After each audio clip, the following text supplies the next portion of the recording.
Hello again, everyone. I wanted to put up this next update as soon as possible because I'd made so much progress since the last one.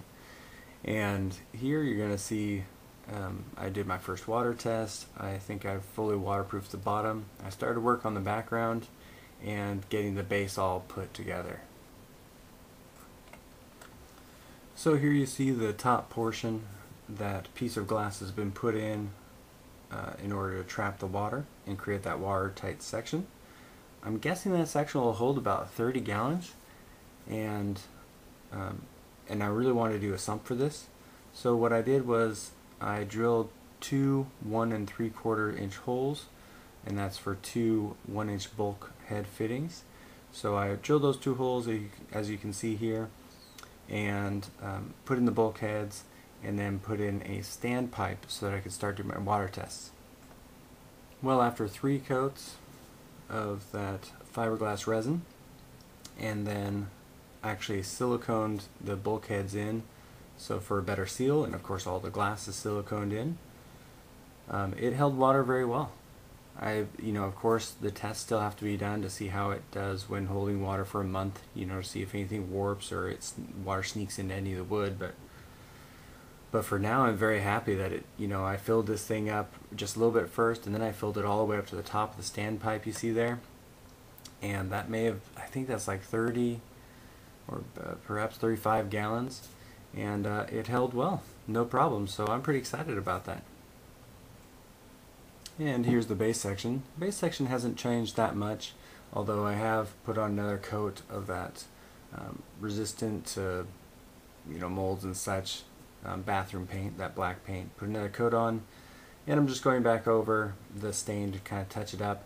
That board you see going across the diagonal, well, I actually cut that shape and then put that vertically as support in that big section, and that's just against the back wall.